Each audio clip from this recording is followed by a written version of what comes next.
Gold, trusted gold buyers. మీరు తాకట్టు పెట్టిన బంగారాన్ని విడిపించి ఈ రోజు ఉన్న మార్కెట్ ధరకు కొనబడను.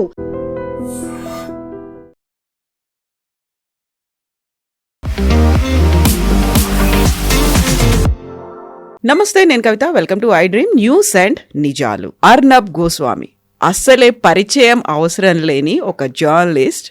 తనని గోడీ మీడియాగా అభివర్ణిస్తూ ఉంటారు. మోదీ ఎన్డీఏ గవర్నమెంట్ ఏం చేసినా తను సపోర్ట్ చేస్తూ ఉంటాడు అనేటువంటి ఒక మాట ఉంటుంది. బట్ సడన్గా అర్నబ్ గోస్వామి వాయిస్లో ఎందుకని చేంజ్ కనిపిస్తోంది? తన ట్యూన్ ఎందుకు మార్చుకున్నారు అనేటువంటి ఒక ప్రశ్న కూడా వినిపిస్తోంది. ఢిల్లీ పొల్యూషన్ మొదలు ఆరావళి పర్వతాలు కావచ్చు, లేకపోతే ఇండిగో సమ్మె, వీటన్నిటి నేపథ్యంలో ప్రభుత్వాన్నే ఆయన ఎందుకు క్వశ్చన్ చేస్తున్నాడు? నేను కేవలం పీపుల్ కోసమే ఆలోచిస్తాను, యాంటీ గవర్నమెంట్, ప్రో గవర్నమెంట్, దీని గురించి నేను పట్టించుకోను అని అర్నబ్ చెప్తున్నప్పటికీ కూడా అర్నబ్ వాయిస్ ఎందుకు చేంజ్ అయింది అనేదే ఇప్పుడు సోషల్ మీడియాలో పెద్ద చర్చగా మారింది. దీని గురించే మాట్లాడుకుందాం. మనతో పాటుగా ఉన్నారు సీనియర్ జర్నలిస్ట్ సురేష్ కొచ్చాతిల్ గారు. సార్ నమస్తే. సో అర్నబ్ గోస్వామి ఎలా అయితే ఒక రైట్ వింగ్, ఒక లెఫ్ట్ వింగ్ అంటే కంప్లీట్గా రైట్ వింగ్ని రిప్రజెంట్ చేస్తుంటాడు. ఒక కంప్లీట్ సపోర్ట్ అనేది ఫ్రమ్ హిజ్ ఎండ్ మోదీకి ఉంటుంది. మోదీ ఏం చేసినా వావా అనుకుంటూ ప్రైజ్ చేసేటువంటి మోదీ ఇప్పుడు మోదీని ఎందుకు క్రిటిసైజ్ చేస్తున్నాడు అర్నబ్ అనేది? ఎందుకంత సడన్గా చేంజ్ కనిపించింది ఈ 1 monthలో? దీనికి చాలా కారణాలు ఉన్నాయి. దీనికి ఒక బ్యాక్ స్టోరీ ఉంది. మనం ఫస్ట్ టెలివిజన్ ఛానల్ మొదలైనప్పుడు భారతదేశంలో ఒకటే ఛానల్ ఉండే 1985లో. నాకు ఇప్పుడు కూడా గుర్తుంది, దూరదర్శన్. 85లో ఏషియన్ గేమ్స్ వచ్చినప్పుడు కలర్ టీవీ దేశానికి వచ్చింది. ఈసీ టీవీ మన దగ్గర ఉన్న ఈసీఎల్ వాళ్ళు తయారు చేసిన కలర్ టీవీతో. మా కాలనీలో జమస్మాని అప్పుడు ఒక ఇంట్లోనో 2 ఇంట్లోనో కలర్ టీవీ ఉండే. సో అందరు వాళ్ళ ఇంటికి వెళ్ళి ఒక చిన్న పండుగలాగా 10-100 మంది రూమ్లో కూర్చొని కలర్ టెలివిజన్ చూస్తుండే.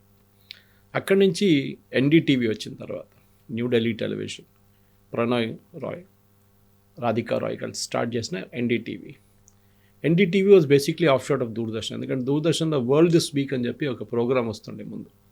మేమంతా ఎర్లీ డేస్ ఆఫ్ జర్నలిజంలో చేరడానికి టైంలో కూడా మోటివేషన్ ప్రణయ్ రాయ్ ఉండే. ఆయన దొరాబ్ సుపారీవాలా అని చెప్పి ఒక ఎలక్షన్ అనలిస్ట్ ఆ టైంలో వస్తుండే.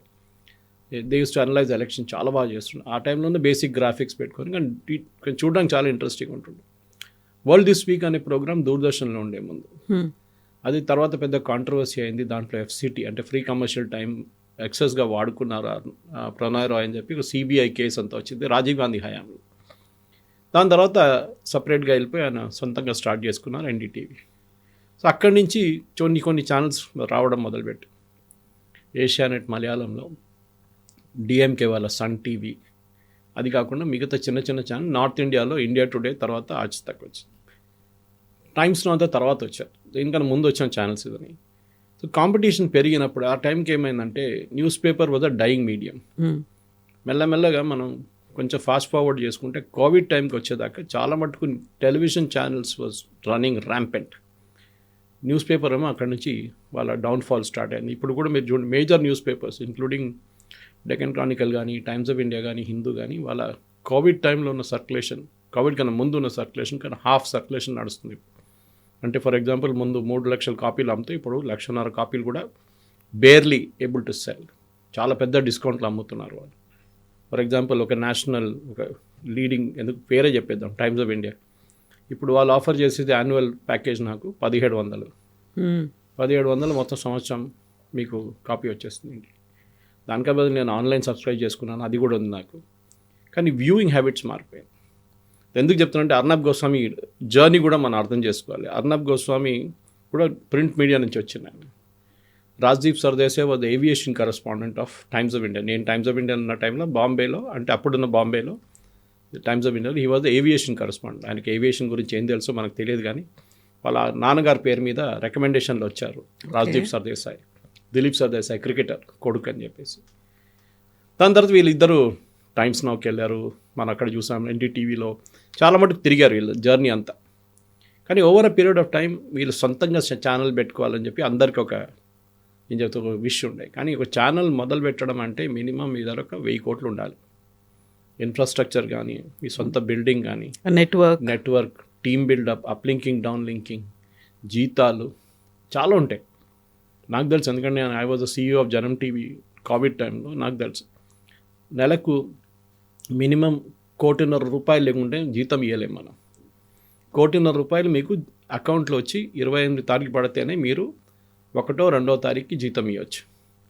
ఇక్కడ కూడా మనం చూస్తాం తెలుగు ఛానల్స్ కూడా చాలా మటుకు జీతాలు చాలా లేట్ ఇస్తారు. అది తర్వాత ఈ కోవిడ్ తర్వాత ఇంకా దారుణం అయిపోయింది పరిస్థితి. ఇప్పుడు ఒక నార్మల్ ఛానల్ నడిపేయాలంటే మీకు ఒక 5 నుంచి 6 కోట్లు కావాల్సి వస్తుంది. ఇది నేను చెప్పలేదు, శ్రీకంఠన్ నాయర్ అని చెప్పి was former head of Doordarshan news. దాని తర్వాత ఆయన సొంతంగా ఛానల్ పెట్టుకున్నారు ఫ్లవర్స్ అని చెప్పి కేరళలో, అండ్ 24 న్యూస్ అని చెప్పి వెరీ వెల్, చాలా రెస్పెక్టబుల్ ఛానల్. నంబర్ 2, నంబర్ 3 పొజిషన్లో టీఆర్పీలో ఉంటుంది. First is Asianet. ఆయన మనకు స్పీచ్ ఇస్తూ కేరళ విజన్ అని చెప్పి అక్కడ ఉన్న cable operators major number 1 cable operator, వాళ్ళకి యాన్యువల్ కాన్ఫరెన్స్ ఉంటుంది. వాళ్ళందరూ మీడియా వాళ్ళు వచ్చి మాట్లాడతారు, including people like Arnab has spoken earlier. అక్కడ వచ్చి ఆయన అన్నారు ఇదే మాట, నేను ఇప్పుడు నా సేల్స్ వాళ్ళతో మాట్లాడడానికి భయపడుతున్నాను, ఎందుకంటే నేను కొంచెం ప్రెషర్ పెడితే రాజీనామా ఇచ్చేసి వెళ్ళిపోతున్నాడు.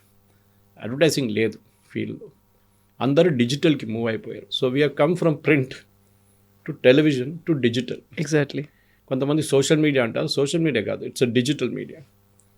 ఈ అడ్వాంటేజ్ ఏంటంటే శాటిలైట్ ఛానల్స్కి ఆ డిసడ్వాంటేజ్ కూడా, శాటిలైట్ నుంచి వచ్చే కంటెంట్ తీసుకొని వాళ్ళు మళ్ళీ యూట్యూబ్ అప్లోడ్ చేస్తారు, రీల్స్ తయారు చేస్తారు ఇన్స్టాగ్రామ్లో, అది కాకుండా ట్విట్టర్లో కూడా దాన్ని ట్వీట్ చేస్తారు.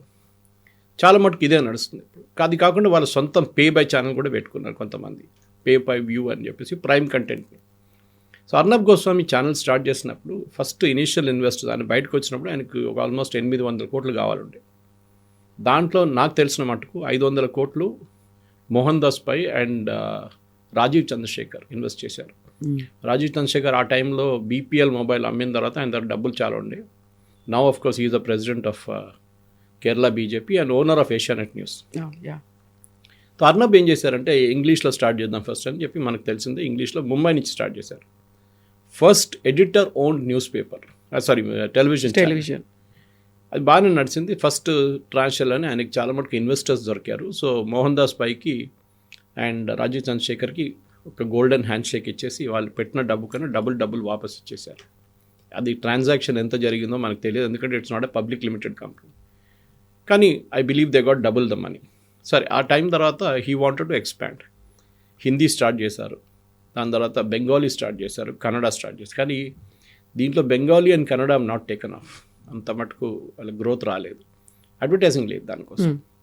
ఇవాళ కూడా మీరు చూడండి, తెలుగులో ఉన్న లీడింగ్ టెలివిజన్ నెట్వర్క్ వాళ్ళ రెవెన్యూ తెలుగు ఛానల్ కన్నా వాళ్ళ కన్నడ ఛానల్ నుంచి రెవెన్యూ ఎక్కువ వస్తుంది వాళ్ళకి. సో మీకు చాలా డిఫికల్ట్ ఛానల్ నడిపేయడం. సో మీరు డిపెండ్ అవుతారు గవర్నమెంట్ మీద. మీరు చూస్తున్న చాలా మటుకు యాడ్లు ఇప్పుడు పంజాబ్ గవర్నమెంట్ ఉండండి, ఉత్తరప్రదేశ్ గవర్నమెంట్, మధ్యప్రదేశ్, వాళ్ళు నడిపిస్తున్న స్కీమ్ల గురించి ఒక చిన్న 1 minute 2 minute క్లిప్ తీసుకొని న్యూస్ కన్నా ముందో న్యూస్ కన్నా తర్వాత పెడతారు. ఒకసారి న్యూస్ నడిమిట్లో కూడా పెడతారు ప్రైమ్ టైం వ్యూయింగ్కి. దానికి డబ్బులు తీసుకుంటారు. దానికి వీరు ప్రతి స్టేట్ గవర్నమెంట్ని అప్రోచ్ అవుతారు, ఎవరైనా కానివ్వండి. అది not just Arnab's Republic, India Today వాళ్ళు చేస్తారు, ఎన్డీటీవీ వాళ్ళు చేస్తారు, సిఎన్ఎన్ న్యూస్ 18 అందరు చేస్తారు, ఈవెన్ లోకల్ వర్నాక్యులర్ ఛానల్స్ కూడా చేస్తారు. ఇది వెబ్సైట్స్ దగ్గర నుంచి అన్నీ కూడా అదే. ఇది కాకుండా మోదీ గవర్నమెంట్ యాడ్స్ కూడా వస్తూనే ఉంటాయి అన్నమాట. So this is what you must be seeing regular. Empanelment అంటారు దాన్ని. ఎంపానల్మెంట్ ఏజెన్సీస్, అది empanelment of television channels. Me TRP rating బట్టి ఇప్పుడు నేషనల్ లెవెల్లో డిఐవిపి ఉంటుంది, డైరెక్టర్ జనరల్ ఆఫ్ ఆడిట్, అది కూడా మార్చారు ఇప్పుడు గవర్నమెంట్. లోకల్ స్టేట్ లెవెల్లో డిఐపిఆర్ ఉంటారు. సో రేవంత్ రెడ్డి గవర్నమెంట్ ప్రోగ్రాములు కానీ అది అన్నీ చూపిస్తున్నారు, ప్రింట్లో వస్తుంటుంది, టెలివిజన్లో కూడా వస్తుంది. లాస్ట్ ఒక సంవత్సరం పాటు ఆయన ఢిల్లీకి షిఫ్ట్ అయిపోయారు కంప్లీట్గా, నోయిడా షిఫ్ట్ అయిపోయారు, పెద్ద స్టూడియో కట్టారు అక్కడ. నాకు అనిపిస్తుంది బహుశా అది చేసిన ఒక తప్పు అది. ఎందుకు అఫ్కోర్స్ ల్యాండ్ చాలా చీప్గా దొరికింది, ఎందుకంటే ఉత్తరప్రదేశ్ గవర్నమెంట్ ఒక మీడియా సిటీ అని స్టార్ట్ చేశారు. అక్కడ ఏ ఛానల్ వాళ్ళు వచ్చినా కానీ వాళ్ళకి చాలా కన్సెషనల్ రేట్లో వాళ్ళు ల్యాండ్ ఇచ్చారు. ఐడియా ఏంటంటే ఒకటే ప్లేస్లో ఉద్యోగం వాళ్ళు ఉన్న లోకల్ వాళ్ళకు కూడా ఉత్తరప్రదేశ్లో ఉన్న వాళ్ళకి ఉద్యోగం అంటే డ్రైవర్లు కానివ్వండి, హౌస్ కీపింగ్ స్టాఫ్ కానీ అట్లాంటి వాళ్ళకైనా ఉద్యోగం వస్తుంది కదా, మిగతా వాళ్ళన్నీ బయట నుంచి రావచ్చు బహుశా. Arnab Goswami dependence on government చాలా పెరిగింది అన్నమాట. 2004 ఎలక్షన్ టైంలోనే ఒక ఇన్ఫ్లెక్షన్ టిప్పింగ్ పాయింట్ అంటాం మన ఇంగ్లీష్లో. Famous interview with Rahul Gandhi, అది కంప్లీట్ మెస్అప్ అయిపోయింది రాహుల్ గాంధీ ఇంటర్వ్యూ. కానీ టీఆర్పీ చాలా మటుకు అర్నబ్ గోస్వామికి వచ్చింది. దాని తర్వాత ఈ హిందుత్వ ఎలిమెంట్ కానీ మిగతా దాన్ని వచ్చినప్పుడు రామ్ జన్మభూమి టెంపుల్ కట్టినప్పుడు కానీ మీ అర్నబ్ని ఒక లెవెల్గా రాత్రిపూట కాగానే 9 o'clock కాగానే Arnab Goswami debate is compulsory. Exactly. ఒక స్టాంప్ లాగా 6 మంది పైన 6 మంది కింద ఉంటారు. వాళ్ళు ఏం మాట్లాడతారో ఎవరికి తెలియదు. నాట్ ఓన్లీ అర్నబ్ గోస్వామి, ఆయన టీంలోంచి 2-3 కూర్చొని ఉంటారు. అలాగే పాకిస్తాన్ నుంచి 2 జనరల్స్ తీసుకొస్తారు, వాళ్ళని విపరీతంగా తిడతారు. మీరు అనుకుంటారు మీకు కనిపించడు నెక్స్ట్ ఒక సంవత్సరం దాకా, నెక్స్ట్ టెలివిజన్లో మళ్ళీ కనిపిస్తాడు పొద్దున. This is the regular feature అన్నమాట. కానీ మీరు అనలైజ్ చేస్తే Arnab is not changed actually. ఆయన తీసుకున్న 3-4 ఇష్యూస్లో ఉన్నాయి మెయిన్ పాయింట్. ఒకటి ఢిల్లీ AQI లెవెల్స్. బహుశా చాలామంది మన వ్యూవర్స్ తెలియదు AQI అంటే ఆఫ్ కోర్స్ మనం ఎయిర్ క్వాలిటీ ఇండెక్స్. కానీ దాని ప్రైమ్ కాజ్ ఏంటంటే ఒకటి ఫాగ్, ఢిల్లీలో ఉన్న ఫాగ్ కానివ్వండి, ఈ వింటర్ సీజన్లో క్లౌడ్ కవర్ కింద ఉంటుంది. పంజాబ్ నుంచి హర్యానా నుంచి స్టబుల్ బర్నింగ్ అంటే అంత సో వరిని కోసేసిన తర్వాత మిగిలిపోయిన దాన్ని తగలబెట్టడం. ట్రైన్లో వస్తున్నప్పుడు చూశాను మన వైపు ఒంగోలు ఆ ఏరియా అంతా కంప్లీట్గా బాపట్ల వైపు వచ్చినప్పుడు మొత్తం అందరూ బండిల్స్గా తయారు చేసి పెట్టుకున్నారు, which is a good thing. That is what should be done. కానీ అక్కడ అది మొత్తం తగలబెట్టేస్తారు వాళ్ళు. కానీ Calcutta AQI is worse than Delhi. కానీ ఎవరు దాని గురించి మాట్లాడలేదు. అందరు ఢిల్లీ మీద పడ్డారు, ఎందుకంటే ఇట్స్ అ క్యాపిటల్ సిటీ. చాలా మటుకు ఫ్లైట్స్ ఇంపాక్ట్ అయిపోతుంది. నిన్న 150 ఫ్లైట్స్ ఇంపాక్ట్ అయింది. Of course nothing do with AQI, నిన్న ఫాగ్ ఉండే ప్రాబ్లం. ఇదంతా నడుస్తూ ఉంటుంది కవిత గారు. So Arnab Goswami AQI level ప్రశ్నింగ్ అర్నబ్ అడుగుతున్నారు, ఎందుకు అడుగుతున్నారు, ఎందుకు ఇట్లాంటి క్వశ్చన్ చేస్తున్నారు. దాని తర్వాత అరావళి వచ్చింది. అరావళిలో మన ప్రేక్షకులు కూడా అర్థం చేసుకోవాలి, చాలామంది మనం కూడా దాని గురించి డిబేట్ చేసాం అరావళి గురించి. అరావళిలో ఇట్స్ నాట్ మౌంటైన్స్. మన దగ్గర వెస్టర్న్ ఘాట్స్లో మీరు 1000 feet, 1000 meters, 2000 meters దాకా మీరు వెళ్తారు. చాలా మటుకు హైట్ ఉంటుంది. మీరు బ్రహ్మగిరి హిల్స్ తీసుకోండి కేరళలో, అది కాకుండా కర్ణాటక వైపు కూడా తీసుకోండి. కేరళలో సదర్న్ కేరళ నుంచి మొదలయ్యే హిల్స్ చాలా హైట్ ఉంటుంది. కానీ అరావళిలో 200-100 మీటర్లే ఉంటుంది. మౌంటైన్ కాదు, అది చిన్న కొండలాగా ఉంటుంది అంతే. సో మైనింగ్ మన దగ్గర కూడా సిటీలో ఎట్లా మొత్తం గ్రానైట్స్ అని కొట్టిపడేసారో, షామీర్పేటలో ఎట్లా చేశారు, ఇక్కడ ఖాజాగూడలో ఎట్లా చేశారు, మొత్తం అట్లా ధ్వంసం చేస్తూనే వెళ్ళిపోయారు. ఇప్పుడు కాదు, 10-15 సంవత్సరాల నుంచి స్ట్రైట్ ఫ్రమ్ ద టైం విజయరాజ్ వసుంధరాజ్ తర్వాత అశోక్ గెహ్లోట్ వచ్చినప్పుడు కూడా ఈ మైనింగ్ లీజ్ చాలా మటుకు అక్కడ ఉన్న మొత్తం మాఫియా అది. దాన్ని బీజేపీ గవర్నమెంట్ కావాలని చెప్పి దాన్ని క్లోజ్ చేయాలని చెప్పి చేసిన పని ఇది. దాన్ని అర్నబ్ గోస్వామిని వాడుకున్నారు. Arnab Goswami is not questioning BJP government. ఎందుకంటే ఈ జడ్జ్మెంట్ వచ్చింది సుప్రీంకోర్టు దగ్గర నుంచి. అండ్ దట్ డేట్ సార్ నేను చెప్పాను, బహుశా ఇది జడ్జ్మెంట్ కాదు, it is only an initial order. Final judgment stay చేయొచ్చు వాళ్ళే అంటే నెక్స్ట్ డే ఇప్పుడు స్టే చేశారు నిన్న తీసుకొచ్చి. లాంగ్ స్టోరీ షార్ట్ అంటే అర్నబ్ గోస్వామి అరావళిని క్వశ్చన్ చేశారు, అర్నబ్ గోస్వామి AQIని క్వశ్చన్ చేశారు. అర్నబ్ గోస్వామి చాలా మటుకు మిగతా ఇష్యూస్ని బీజేపీ గవర్నమెంట్ని క్వశ్చన్ చేస్తున్నారు, ఎందుకు చేస్తున్నారని. అందులోనూ మెయిన్గా ఇండిగో ఇష్యూకి సంబంధించి why government is not doing anything అనేది, వాట్ మోడీ ఈజ్ డూయింగ్ అనేది ఒక question mark. Nation wants to know అన్నట్టుగా మోదీ ఎందుకేం చేయట్లేదు. దాన్ని ఆయన టార్గెట్ చేసింది రామ్మోహన్ నాయుడు గారిని, నాట్ ఎగ్జాక్ట్లీ మోదీ. DGCA మీద పడ్డారు కానీ DGCA correct. Even I was criticising DGCA. DGCA miserably failed. ఇప్పుడు కాదు, ఎప్పటి నుంచో DGCA is a government organisation. ఎప్పుడు ఒక గవర్నమెంట్ ఆర్గనైజేషన్ ఇండిపెండెంట్గా ఉండదు. మనకు రైల్వే యాక్సిడెంట్ జరిగినప్పుడు కవిత గారు ఎంక్వైరీ చేస్తుంది రైల్వే సేఫ్టీ కమిషనర్ అని ఒక పోస్ట్ ఉంటుంది. ఏదైనా ఒక డీరైల్మెంట్ జరిగి ఒక 20 మంది చనిపోయినా 10 మంది చనిపోయినా, ఏ డీరైల్మెంట్ జరిగినా కానీ, ఏ యాక్సిడెంట్ జరిగినా కానీ రైల్వే సేఫ్టీ కమిషనర్ ఇన్వెస్టిగేట్ చేస్తారు. Railway safety commissioner doesn't work under rail ministry, civil aviation ministry కింద పనిచేస్తారు వాళ్ళు. ఎందుకంటే రైల్వే మినిస్ట్రీ ఇన్ఫ్లుయెన్స్ చేయకూడదు అని చెప్పి సివిల్ ఏవియేషన్ మినిస్ట్రీ కింద పెట్టారు వాళ్ళని. ఆలోచించండి, సివిల్ ఏవియేషన్ మినిస్ట్రీతో ఏ సంబంధం లేని ఒక డిపార్ట్మెంటు వాళ్ళ అండర్లో పనిచేస్తుంది. ఎందుకంటే లేకుంటే రైల్వే మినిస్టర్ ఉంటే ఆయన ఆర్డర్ ఇస్తే ఈ రిపోర్ట్ ఇట్లా రాయమంటే అట్లా రాస్తారు వాళ్ళు. అదే టైంలో DGCAని వాళ్ళ డిపార్ట్మెంటే ఇండిపెండెంట్గా సపరేట్ పెట్టాల్సి ఉండే. ఫర్ ఎగ్జాంపుల్ TRAకి అసలు గవర్నమెంట్తో ఏం పని లేదు, they are independently work. IRDA insurance regulator వాళ్ళు కొంచెం ఫైనాన్స్ మినిస్ట్రీ మాట వింటారు కానీ 90% వాళ్ళు ఇండిపెండెంట్గా ఉంటారు. కానీ DGCA is totally a corrupt government department. లంచాల మీద నడుస్తుండే. కానీ ఇప్పుడు కొంచెం లాస్ట్ 15 సంవత్సరాల నుంచి మన్మోహన్ సింగ్ గవర్నమెంట్ లాస్ట్ 3 సంవత్సరాలు, మోదీ గవర్నమెంట్ ఇప్పుడున్న 11 సంవత్సరాలు కొంచెం వాళ్ళ కరప్షన్ చాలా మటుకు తగ్గింది. ట్రాన్స్ఫర్ చాలామంది చేశారు, suspend, dismiss. There one department where you can dismiss people. మన గవర్నమెంట్ డిపార్ట్మెంట్ లాగా కాదు, వాళ్ళని మీరు ఇమీడియట్గా టర్మినేట్ చేయవచ్చు. ఇలాంటి పరిస్థితుల్లో డెఫినెట్గా అర్నబ్ గోస్వామి రామ్మోహన్ నాయుడు గారి మీద పడ్డారు. మనకు TRP రావాలంటే ఏం చేస్తారు, 2-3 వేస్ ఉంటాయి. ఒకటి సెన్సేషన్ క్రియేట్ చేయడం, లేనిపోయిన సెన్సేషన్ క్రియేట్ చేయడం. ఇంకోటి ఉన్న సెన్సేషన్ని మళ్ళీ అప్గ్రేడ్ చేయడం, దాన్ని ఇంకొక లెవెల్ హైలైట్ చేయడం. మూడోదేమో నేనే మొత్తం సొసైటీని రెస్క్యూ చేస్తున్నాను, ఇంకెవరు లేరు చూడండి. I'm the saviour. ఇక్కడ ఈ దేశంలో ప్రధానమంత్రి లేరు, ఈ దేశంలో ఏవియేషన్ మినిస్టర్ లేరు, నేనే ఉన్నాను మీకోసం అని చెప్పి. సో అందరూ అర్నబ్ గోస్వామిని చూస్తారు. This is the basic thing. The disadvantage ఏంటంటే మిగతా 2 ఛానల్స్, ఒకటి అంబానీ, ఒకటి అదానీ. మనకు తెలిసిందే, Adani is NDTV and Ambani is CNN News 18. వీళ్ళది ప్రాబ్లం ఎక్కడ వచ్చిందని అర్నబ్ గోస్వామికి డౌట్ ఏమొస్తుందంటే, నాకన్నా గోడి మీడియా వీళ్ళు అయిపోయారా అని డౌట్ వస్తుంది ఆయనకి. కాంపిటీషన్ వచ్చారని. కాంపిటీషన్, ముందు కాంపిటీషన్ లేకుండా, ఎందుకంటే NDTV was anti Modi, suddenly కనుక్కున్నారు Adani, then it became a different thing. అక్కడేమో CNN News 18, అది ఇంకో రూట్లో వెళ్ళిపోయింది అది. సో ఇట్లాంటి పరిస్థితుల్లో నేను ఉన్నానా, నాకు కూడా కాంపిటీషన్ వచ్చారని చెప్పి డౌట్ వస్తుంది ఆయనకు అనమాట. మూడోది నేను చెప్పాను, రెండవ మాట, దట్ స్టేట్ గవర్నమెంట్ అడ్వర్టైజింగ్ కూడా చాలా మటుకు తగ్గింది. నాకు తెలిసిన మటుకు ఈవెన్ ఆంధ్రప్రదేశ్ గవర్నమెంట్ కూడా వీళ్ళు అప్రోచ్ అయ్యారు అడ్వర్టైజ్మెంట్ కోసం. అది ఏమైందో తెలియదు కానీ 6 నెలల ముందు they were negotiating for good amount of advertising. Chandrababu Naidu గారు రాగానే, కానీ అది ఏదో ఐ థింక్ పట్టదా, అదర్ ఫండ్స్ లేదో ఏం లేదు కానీ అది పక్కన వెళ్ళిపోయింది అది. సో ఈ కోపం కూడా బహుశా ఉండొచ్చు, ఎందుకంటే ఒక ఛానల్ నడిపించడం అంటే ఇట్స్ హై బ్లడ్ ప్రెషర్. రాత్రి నిద్ర రాదు, మొత్తం మైండ్లో ఫిగర్స్ అంతా తిరుగుతుంటాయి. And I know for sure that Arnab Goswami తను పనిచేసి చాలామంది క్లోజ్ ఫ్రెండ్స్, నాకు నా ఫ్రెండ్స్ కూడా వాళ్ళు మీడియా ఇండస్ట్రీ వాళ్ళు చెప్తుంటారు, ఆయన సడన్గా హైపర్ అయిపోతారు. ఒక న్యూస్ మిస్ అయింది అనుకోండి, ఇంకొక ఛానల్ వచ్చిందంటే రిపోర్టర్స్ని మొత్తం వాయించేస్తారంట కంప్లీట్గా. వేర్ యూ స్లీపింగ్, నిద్రపోతున్నారా మీరు, వాళ్ళు చూడండి వాళ్ళ ఛానల్ వచ్చింది మన దాంట్లో రాలేదు ఎందుకు అని చెప్పేసి. సో బ్రేకింగ్ న్యూస్ కల్చర్లో కూడా కొంచెం చాలా మటుకు ప్రెషర్ ఎక్కువైంది. టీఆర్పీలో ఈ స్టిల్ అహెడ్, దాంట్లో డౌట్ లేదు. కానీ కవిత గారు, ఇది ఎంటైర్ టెలివిజన్ ఇండస్ట్రీ రెవెన్యూ తగ్గుతే వస్తుంది. Over a period of last 3-4 సంవత్సరాల్లో డిజిటల్ షిఫ్ట్ అయిపోయారు మొత్తం. నేను ఎగ్జాంపుల్ ఇస్తాను మీకు. ఏషియానెట్ న్యూస్ తీసుకోండి, number 1 in TRP in Kerala, 126లో నడుస్తుంది. Closest one is 24, and then reporter TV ఉంది. వాళ్ళ ఒక చిన్న స్కామ్ జరిగింది, రిపోర్టర్ని ఇప్పుడు దాన్ని తీసేశారు బార్క్ నుంచి. దాని తర్వాత మనోరమ అండ్ మాతృభూమి. 126 తర్వాత నెక్స్ట్ ఇస్ 80, దాని తర్వాత 40, అంటే హాఫే ఉన్నారు మిగతా కాంపిటీషన్. ఏషియానెట్కి మొత్తం యాడ్స్ రావాలి కదా, వాళ్ళ నేషనల్ యాడ్ మీరు చెక్ చేస్తే, నేను రెగ్యులర్గా ట్రాక్ చేస్తుంటాను యాడ్స్ అంతా, దాని మీద ఉంటుంది మన బిహేవియర్ ఎట్లా ఉంటుంది ఛానల్ది. వాళ్ళ దగ్గర 1-2 కార్ యాడ్లు వస్తాయి అంతే.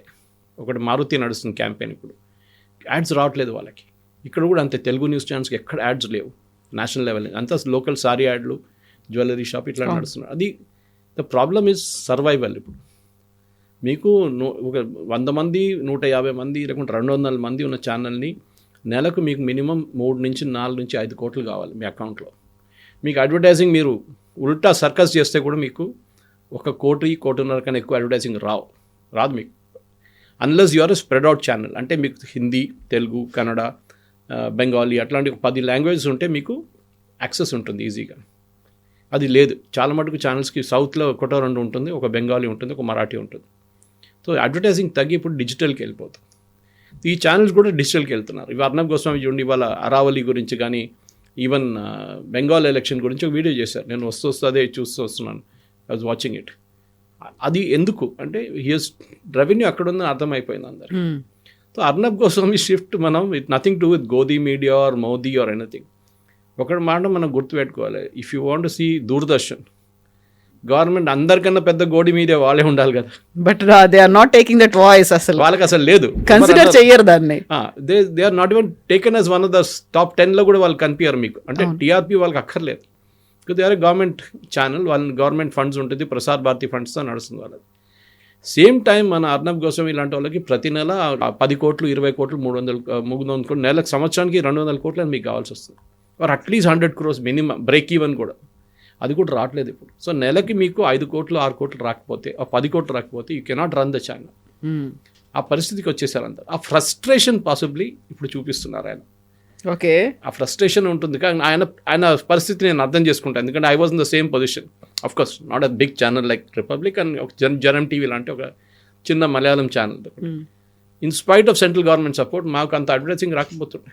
ఎలక్షన్ టైంలో అందరికి వస్తుంది డబ్బులు. ఎలక్షన్ టైంలో ప్రతి పార్టీ కోట్లు ఇస్తారు ఛానల్ కోసం, లైవ్ కవరేజ్ కానివ్వండి, రోడ్ షోలు కవర్ చేయడానికి కానీ, ఏదైనా కానివ్వండి. నాకు తెలుసు ఇక్కడున్న తెలుగు ఛానల్ కూడా డబ్బులు తీసుకుంటారు దానికి. కానీ the problem is very simple. న్యూస్లో వచ్చేటప్పుడు మీరు ఫస్ట్ ఉన్నప్పుడు మీరు ఒక్కటే ప్రో ఎస్టాబ్లిష్మెంట్ ఉంటే, సడన్గా 3 ప్రో ఎస్టాబ్లిష్మెంట్ ఇంకా 2 వాయిసెస్ వచ్చేస్తాయి. అది కూడా ఇంటర్నల్ కాంపిటీషన్ అయిపోయింది. Jindal I mean you look at news nation suppose to be pro Congress, వాళ్ళు కూడా ఇప్పుడు యాంటీ కాంగ్రెస్ అయిపోయారు. ఇప్పుడు యాంటీ కాంగ్రెస్గా ఉన్న ఏ ఛానల్ ఉన్నారు? ఒకటో రెండు ఉండొచ్చు అంతే. మిగతా అందరూ ప్రో కాంగ్రెస్ ప్రో మోదీ అయిపోయారు. ఎవరు ఇప్పుడు ఐ మీన్ రాహుల్ గాంధీని ఎవరు ఇంటర్వ్యూ చేశారు చెప్పండి? ఎన్డీటీవీ చేశారా? CNN News 18 చేశారా? రిపబ్లిక్ చేశారా? ఇండియా టుడే, ఈవెన్ రిపబ్లిక్ చాలా మటుకు ముందుకు వెళ్ళిపోయింది వీళ్ళకన్నా. కానీ viewership alone will not get you advertising. Exactly, అదొకటి మనం నేర్చుకోవాలన్నమాట. ఆస్క్ మీ ఎనీథింగ్ అనేటువంటి వెరీ రీసెంట్ సెషన్లో దీని గురించి అర్నబ్ గోస్వామి రెస్పాండ్ అయ్యారు. బీయింగ్ ఒక మిడిల్ క్లాస్ ఫ్యామిలీ నుంచి వచ్చిన తర్వాత నో వన్ మనకి జర్నలిజం ఫీల్డ్లో ఎవరూ లేరు. అలాంటి స్టేజ్ నుంచి ఒక ఎడిటర్ కావడం, owning A channel not easy అనేటువంటి ఒక మాట చెప్తూనే యాంటీయా ప్రో అనేది కాదు ఆలోచించాల్సింది, good or right are wrong అనేది చూడాలి. At the same time I'm 1000% for people only అనేటువంటి మాట. సో జర్నలిజం గురించి మాట్లాడారు, చాలా చెప్పారు. ఆస్క్ మీ ఎనీథింగ్లో క్వశ్చన్స్ అడిగితే ప్రతిదీ బయటకు వచ్చింది. బట్ అందులో చాలా క్లియర్ అని ఉంది. యాడ్ రెవెన్యూ కోసం నేను వర్క్ చేయట్లేదు, గవర్నమెంట్స్ కోసం నేను వర్క్ చేయలేదు, పబ్లిక్ కోసమే వర్క్ చేస్తున్నాను. ఇవన్నీ కూడా ఇప్పుడు ఎందుకు చెప్పుకోవాల్సి ఉంది? ఈ ఆస్క్ మీ ఎనీథింగ్ అనేది గతంలో ఎప్పుడూ కనిపించలేదు. ఈ 1 month నుంచి ఒక చేంజ్ వచ్చిన తర్వాత ఇలా పెట్టేసి ఇప్పుడు మళ్ళీ ఇంటరాక్షన్స్ అనేవి ఒక సఫాయి ఇచ్చుకోవడం అంటారు కదా, నేను చాలా క్లారిటీతో ఉన్నాను. అలాంటి పరిస్థితుల్లో ఆయనంతటా ఆయన తెచ్చుకున్నాడో చుట్టూ ఉన్నటువంటి సర్కమ్స్టాన్సెస్ మేడ్ దట్ చేంజా? మీరు India Today CNN News 18 NDTV వీళ్ళ యాంకర్లు అర్నబ్ గోస్వామి లాగా అంత పాపులర్గా ఉన్నారా? లేరు కదా. You can possibly think of Rajdeep Sardesai in India today. కానీ ఆయనకి ఆల్మోస్ట్ యాంటీ ఎస్టాబ్లిష్మెంట్, ఎవరు ఆయన ప్రో ఎస్టాబ్లిష్మెంట్ వాళ్ళు చూడరు. Is considered pro anti Modi. అదే టైంలో ఆనంద్ నరసింహన్ లాంటి వాళ్ళు ఉన్నారు. మిగతా ఛానల్స్లో టైమ్స్ నౌకి వస్తే శ్రీనివాసన్ ఉన్నారు, రవీష్ కుమార్ ఒకప్పుడు ఉండేది, అదే, and there is Navika Kumar, వీళ్ళందరూ ఉన్నారు. టైమ్స్ నో అడ్వాంటేజ్ ఏంటంటే it is bank rolled by times of India. వాళ్ళు ఎంత లాస్లో వెళ్ళినా కానీ టైమ్స్ ఆఫ్ ఇండియా చూసుకుంటారు. వాళ్ళ బేసిక్ బ్రెడ్ అండ్ బటర్ అక్కడి నుంచి వస్తుంది అనమాట. అది కాకుండా వాళ్ళు క్రాస్ సెల్లింగ్ చేస్తారు, అంటే అక్రాస్ ద బోర్డ్ సెల్లింగ్ చేస్తారు. వాళ్ళు ఒక క్లయింట్ దగ్గర వెళ్ళినప్పుడు అడ్వర్టైజింగ్ కోసం మీకు ఏం కావాలని అడుగుతాను. నేను అక్కడ ఉన్నాను, నేను 15 సంవత్సరాలు పనిచేశాను times of India, so I know how they work. వాళ్ళు ఏమంటారు, క్లయింట్ దగ్గర వెళ్ళి మీ దగ్గర 100 రూపాయలు అడ్వర్టైజింగ్ ఉంటే వాళ్ళు ఏమంటారు, మొత్తం 100 రూపాయలు మాకు ఇచ్చేసేయండి అంటారు. క్లయింట్ ప్యానిక్ అవుతారు, మిగతా ఛానల్ వాళ్ళు కూడా ఇవ్వాలి కదా అని చెప్పి ఈ విల్ ట్రై అండ్ నెగోషియేట్. కానీ టైమ్స్ ఏం చెప్తారు, మాది టెలివిజన్ ఉంది, టైమ్స్నా ఉంది, ఈటీనా ఉంది, మిర్రర్నా ఉంది, చాలా ఉన్నాయి. దాని తర్వాత మీకు ఏం కావాలి, ఓకే మీకు రేడియో కావాలన్నా మా దగ్గర రేడియో మిర్చి ఉంది, ఓకే మీకు ఏం కావాలి, నెక్స్ట్ ఇంటర్నెట్ కావాలన్నా మా దగ్గర టైమ్స్ ఇంటర్నెట్ ఉంది, మీకు బిజినెస్ న్యూస్ పేపర్ కావాలన్నా మా దగ్గర ఎకనామిక్ టైమ్స్ ఉంది. ఎంటైర్ బొకే ఆఫ్ ఛానల్ని మిమ్మల్ని క్వశ్చన్ చేసుకుంటారు. అర్నబ్కి క్వశ్చన్ లేదు. అక్కడ వచ్చిన ప్రాబ్లం అనమాట. Year stand alone channel. ఈ స్టాండ్ అలోన్ ఛానల్ అనేది చాలా పెద్ద రిస్క్. ఎందుకంటే అది కొలాప్స్ అయింది అనుకోండి, ఏ రోజు రెవెన్యూ తగ్గిందో, ఏ రోజు జీతాలు 5 రోజులు లేట్గా వెళ్ళిందో మొత్తం ఇండస్ట్రీ మొత్తం తిరుగుతుంది ఒక rumour. So Arnab Goswami is now trying to protect. ఎందుకంటే చూడండి, నేను మాట్లాడుతున్న అర్నబ్ గోస్వామి గురించి ఇవాళ, that itself shows that he's been able to generate a interest అన్నమాట. ఎగ్జాక్ట్లీ. ఆయన రూట్ మార్చేశారు, ఆయన టోన్ మార్చేశారని మనం డిబేట్ చేస్తున్నాం దాని గురించి. కానీ మిగతా ఏ ఛానల్ గురించి అది మాట్లాడలేదే మనం. మిగతా ఎంతోమంది యాంకర్లు ఉన్నారు, వాళ్ళ గురించి మాట్లాడు. Because he's created that attention అనమాట. ఈవెన్ ఆయన్ని తిట్టుకున్నప్పటికీ, గెస్ట్లని get out of my channel అన్నప్పటికీ, ఇన్ని చెప్పినప్పటికి కూడా దే స్టిల్ కమ్. ఒక 10 మంది 12 మందిని పెట్టుకొని కూర్చొని వి నెవర్ థాట్ ఆఫ్ అంతమందితో కూర్చొని చేస్తారా అనేది ఆలోచన లేదు మనకు అసలు. నేను కూడా అక్కడ అర్నబ్ గోస్వామి షోలో ఎక్కువసార్లు వెళ్ళలేదు, కానీ నన్ను చాలా తక్కువ ఇన్వైట్ చేస్తారు. ఇన్వైట్ చేసినప్పుడు నేను చూసాను, మనకు దొరికేదేమో 2.5 నిమిషాలు 3 నిమిషాలు అంతా కూర్చొని ఉంటారు. అలాగే అందరు కూర్చొని ఉంటారు. దాని many friends of mine, Anand Ranganathan ఉన్నారు, దాని తర్వాత మన కర్ణాటక నుంచి ఆయన ఉన్నారు, చాలామంది ఉన్నారు, JDS స్పోక్స్ పర్సన్. వీళ్ళందరూ వచ్చి ఇదే మాట్లాడతారు. They all kind of speak over each other అన్నమాట. అక్కడ ఏంటంటే గ్లాడియేటర్, మన పాత రోమన్ కొలిజియంలో ఇద్దరు కొట్టుకుంటారు, ఎదురుగా ఉండి చూడాలి అంతే. చూడడానికి 20,000 30,000 మంది వస్తారు. అవును, ఆడు కొట్టడం బంద్ చేసిన అనుకోండి, లేదు మళ్ళీ కొట్టండి అని చెప్పి మళ్ళీ చీరప్ చేస్తూ. So that television has become like that. మీరు 9 to 10 లేకుంటే 8 to 9 9 to 10 చూసే డిబేట్స్ మొత్తం అసలు ఏం మాట్లాడుతున్నారో. ఇంట్లో ఉన్న కొంతమంది అంటారు, మా ఇంట్లో అయితే ఆఫ్ చేసేయమంటారు టీవీ, ఆ టైంలో వద్దు, ఇట్లాంటి సౌండ్ మాకు వద్దంటారు. అట్లాంటి పరిస్థితిలో ఉన్నాం మనం ఇప్పుడు. సో టుడే మీలాంటి వాళ్ళు నాలాంటి వాళ్ళు బికమ్ వెరీ చూజీ ఏం చూస్తున్నాం అనేది. కొంతమందికి మ్యూజిక్ ఉంటుంది, కొంతమందికి న్యూస్ ఉంటుంది, కొంతమందికి స్పోర్ట్స్ ఉంటుంది, కొంతమందికి బిజినెస్ ఉంటుంది, వాళ్ళ చాయిస్ ఉంటుంది. మీరు ఒక మెట్రో ట్రైన్లో ఎక్కండి, ఇవాళ హైదరాబాద్లో 98% మంది మొబైల్ ఫోన్ చూస్తూనే ఉంటారు. 98% they hooked on to the mobile. వాళ్ళు ఏదో రీల్ చూస్తున్నారు, ఏదో వీడియో చూస్తున్నారు, ఏదో ఈవెన్ సీరియల్స్ కూడా చూస్తూ. This is what it is. So television viewing అనేది వెళ్ళిపోయింది. ఇప్పుడు టెలివిజన్ లేదు. ఫస్ట్ న్యూస్ పేపర్, నేను చెప్పాను starting, first news paper diet, దాని తర్వాత magazines diet. India today, business today, business world అని మ్యాగజైన్ అని టేబుల్ మీద ఉంటుంది. ముందు ఏ బిజినెస్ ఎస్టాబ్లిష్మెంట్కి వెళ్ళినా, కార్పొరేట్కి వెళ్ళినా, ఇప్పుడు ఎక్కడి కూడా కనిపించట్లేదు. All out to the market.